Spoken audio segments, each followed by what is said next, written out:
Let's talk about barnos. I'm going to give you a practical conversation that we will discuss the metal building barno and then the post-frame barno. These are widely popular still. They're not going away anytime soon, and I think building envelope problems are a major consideration. We're going to tackle that here today and show you why there's only two major things that you want to spend your money on. Hello, my name is Mike. I am the owner of Spray Jones. I'm a spray foam contracting firm in Canada. I've got 20 years experience actually spraying foam, 25 in the spray foam industry as a whole. Today, we're going to go over barnos because they're a very popular type of building. Why? Because generally speaking, people are going to buy a far cheaper lumber or building package to start with. So the footprint that you get is a lot of square footage. You get 4,000, 5,000 square feet of floor space. But these buildings are kits that have been designed for either agricultural use or light commercial use or light industrial use. Therefore, the engineering, structural support, design elements of the buildings are what I would call extremely basic. Now, I'm going to speak very frank and open in this conversation, so I might ruffle a few feathers. If you like the kind of content that I'm doing, I want you to do something for me. I want you to click on a link called thinksprayfoam.com. It's going to take you to my new private online community where we have conversations just like this about spray foam, insulation, building envelope, building science, how to get things done, whether you're building, receiving, or installing spray foam insulation, and you want to generally know more. This is the place to be. We avoid all of the trolls and we avoid all the naysayers and we avoid all of the misinformation. This is the place to be. It helps support these kinds of videos and keeps the content rolling. So join today. Let's start with the all metal building package. Now, you could be getting a very inexpensive all metal. So the metal structure is steel. We'll call it structural steel. Now that could be hollow tube frame, or that could be some sort of a purlin and superstructure I-beam building. It's usually going to be a slab on grade or a grade beam. So there's going to be a thickened edge slab, or there's going to be some sort of poured concrete footings, whether they got piles under them or not. The major point that I think ruffles a lot of people is that you need to understand these buildings were never designed to be insulated or insulated very well. They receive very basic levels of insulation because they're just going to try and control minor condensation for weather fluctuations. But where we run into problems is when you have purchased this and plan to live in this year-round with HVAC equipment, and especially in cold weather climates or in very hot climates where there's going to be a high air conditioning load inside the building. Usually, the mistakes are only relevant or revealed once you start living in it full time and you get into some inclement weather. And I've seen roofs leak, I've seen condensation build up, and a lot of mistakes get made easily. So let's talk about square tubing. The square tubing buildings are a real problem because if you plan to flush mount all of your interior finishes just on the inside of that building, well, you've got very little space depending on the depth of the hollow square tube, and the square tube is not insulated. So you need to get insulation inside the HSS. That means drilling holes and filling them up. A practical way to avoid a lot of this would be to do a framed wall with lumber ahead of the structure so that you can bring the spray foam out up and over all of the hollow tube sections and at least have insulation over that. But that's going to waste more space, and a lot of times people don't like it. But it's got to be done, especially if you're in cold climate or climate that is going to condense due to air conditioning loads or heat loads. You can't leave these buildings, the metal, conducting. They're just going to drip. And it can be very difficult sometimes to get foam injected into horizontal and vertical members, especially if they're very tall. You got to do it incrementally. You have to drill enough holes that you can get the foam into first most. And then secondly, to actually let airspace to have the air escape. And then you don't know, you're working blind. You're hoping that the foam that you inject is going to fill 100% of the cavity and actually not leave, area the size of a marble or what have you, where you couldn't get foam. So you're guessing because it's not open. You can't verify, you can't validate, you can't see visually that you got it all. You're just injecting and anticipating that it's done its job. These kinds of buildings, I think you need to take the extra step to plan to frame internally. If it's an HSS frame, you need to be putting framing up so that you can run your wiring in it, screw into it, make changes, do cross blocking for cabinets, those kinds of things. So you're going to put up your structure, you're going to put up your metal, then you're going to build a frame inside of it, and into that depth of cavity that you've now got 8, 9, even maybe 10 inches, that's where you want to be putting your closed or your open cell spray foam. The other thing is metal buildings really are perfect for closed cell operations, and I'll explain why. You need to anticipate that the water at some point, roof or wall, is going to get past the metal, whether it's through a screw hole or through a seam or through a joint that's lapped. Something is going to leak. Open cell foam has reservoir capacity. It gets wet. It can stay wet. It also has wicking ability, so it can draw more moisture in, have it somewhere to go, and then it can hold that moisture. The truth is, open cell foam is great, provided that it's got a drying path to the inside. So you don't want to be pulling external moisture into the building and continually drying it. That's where I believe that a closed cell operation, if you think you're going to be in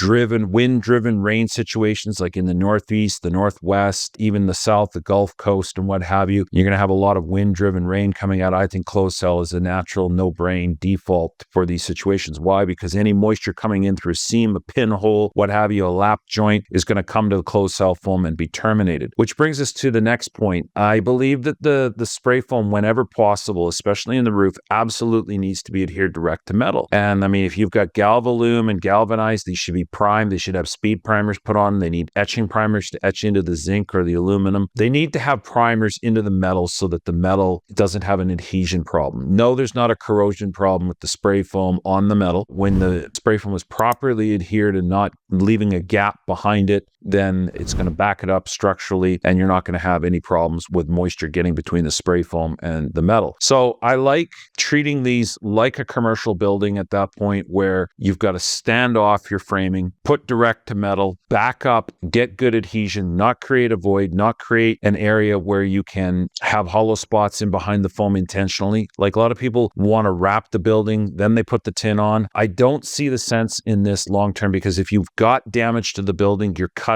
and ripping panels apart. The trade-off is that you're not going to get proper adhesion, proper bonding to the building materials, and then you're just going to be reintroducing new problems in the wall cavity somewhere. So proper adhesion for sure to roof and also walls. And if you don't have a lot of depth to work with, you need to make depth. The advantage that you're trying to take with these buildings is that you get a lot of footage for a lot of a cheap price. But the trade-off is they're not really made to be insulated and lived in. So you've got to evaluate what you're doing. You've got to change the design in order to get enough insulation, because the two most important things in these structures is that you've got the structure itself and that it's sound, the kit, if you will. And then the second thing is the envelope, like how you're going to deal with water from ingress and how you're going to deal with the interior envelope. Because again, they were not made to be lived in. You've got to take these steps, because if you do not, if you're in Northern Ohio, Northern Michigan, Ontario, you're going to put a metal building up, get into cold weather between November to March, you will have condensation issues. If you go and put these into Southern Florida, Arizona, Houston, and you're in air conditioning loading throughout the summer months, throughout May till December, you can have condensation issues as well, because you're putting a huge amount of air conditioning into the space to keep it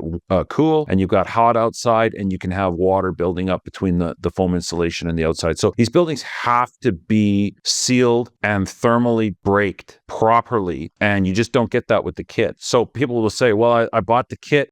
The kit was $60,000 and the price to spray foam it was $40,000. Well, okay. Like now for $100,000, you've actually got something where you can start. You shouldn't be looking at the spray foam as a ridiculous quote. It's an absolutely necessary building material to finish off what you've purchased. And that brings us to wood framed post structures. The post frame building was never designed to be lived in. It's to be putting machinery into. It's to be putting livestock into for shelter, and they were never designed to have an actual thermal envelope. And when you do not have exterior sheathing for your walls or your roof, and you've just got these posts that are ganged together, whether they're solid 8x8s or they're ganged together 2x8s, the point is that where's your racking strength? A lot of times they've got purlins, then they've just got tin applied to them, or they're trying to quasi wrap the building, then put the tin on them, batting them, putting fibrous materials into them and dealing with them thermally is a huge problem because the actual wall and the wall to roof structure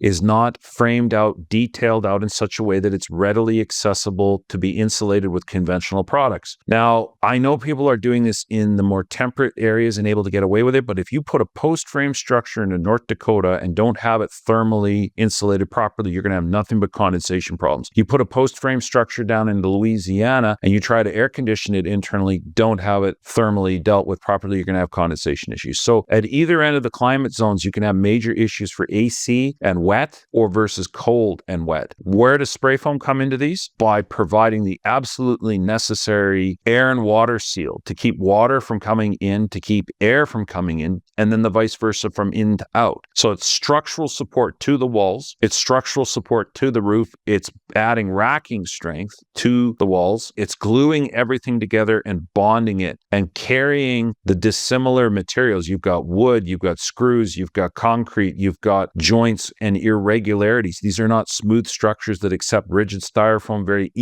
readily easily. And if you start making major modifications to try and deal with conventional products, well, then you're defeating a lot of the cost savings that you have. You might as well just put 2x6s up, 2x8s up, conventionally sheet them with OSB or plywood and skip all of this. So I believe that closed cell foam or open cell foam are absolutely necessary to get these structures to have the insulation adhere to the substrates, walls and roof, to air seal them properly, to take away the channels for bugs and beetles and mice and what have you to crawl in, to deal with the irregularities of the purlins, the posts, and the corrugations of the metal. There's never been a finer product than a liquid applied foam insulation that rises, pushes into the substrates, pushes into the cracks, it comes back at you, and then is set. And that's what you're wanting. You're wanting to get this monolithic one-piece structure for roof and walls and hold everything all together. So to me, it is an absolute necessity that two things that you spend the money on. One, spend the money on the package, but then spend the money on the foam. And if you can't afford the foam insulation, don't